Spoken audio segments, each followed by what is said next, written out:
How can I make my voice sound deeper? You've probably asked yourself this question because you've heard people say that a deeper voice sounds more attractive, builds trust, and increases influence. Now, while they're not wrong about the benefits of a deeper voice, it's only one piece of the puzzle. Because imagine if I spoke to you at a deep pitch like this for this entire video. Kind of gross, right? What truly commands attention is a voice that is distinct and dynamic. And if you're new here, my name's Vin, I'm a communication skills teacher, and last month I recorded a private training for my community. And the most requested topic was, what are the top 3 vocal exercises to get that deep dynamic sound, Vin? And I want you to listen closely and apply these as you're watching. Because if you start applying and doing these 3 exercises, each for just 3 minutes a day, within just a few weeks, you're going to notice massive improvement with the quality of your voice. What I'm about to share with you now are the top 3 vocal exercises that I started with when I went on my journey of trying to improve the quality of my voice, trying to improve the quality of sound that I can create, to sound more interesting, to sound more memorable. These were the top 3 that I did daily. Number 1 is the siren. The siren is simply just doing sounds that sound like a siren.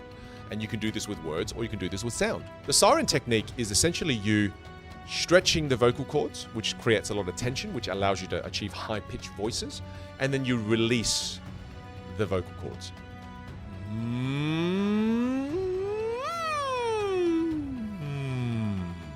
can do it with your mouth closed, or you can do it with your mouth open. You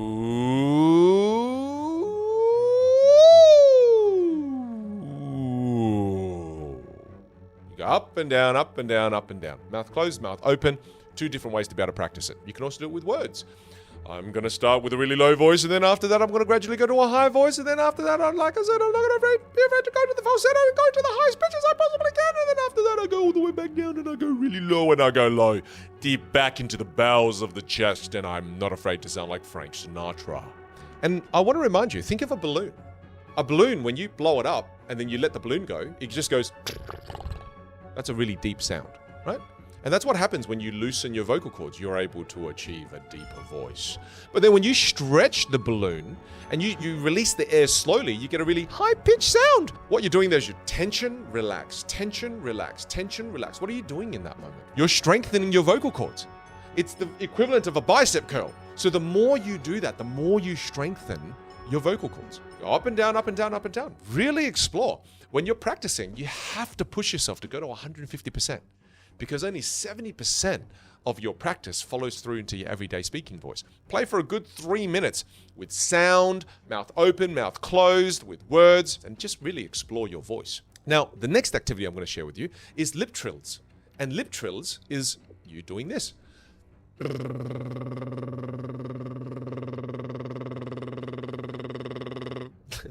And you can just do it with one note. But then play, be creative, play your favorite song. One of my favorite songs I'm singing all the time to my little baby daughter right now, she's 1, is, see if you can guess what song this is.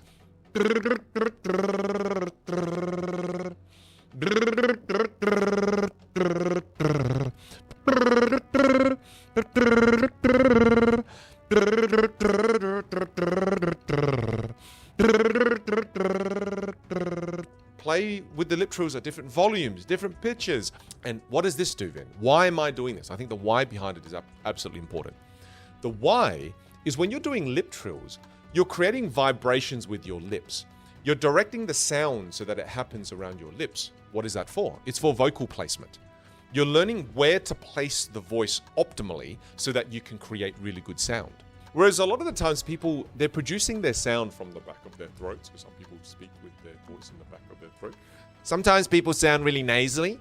And when you sound really nasally, that nasal sound, like what I'm creating right now, is you're resonating your voice too much in your frontal mask, too much in your nose area. One of the reasons why you may like my voice is because I'm placing my voice correctly. And the more you start to do lip trills, the more you start to understand, vocal placement. You want it to be right here.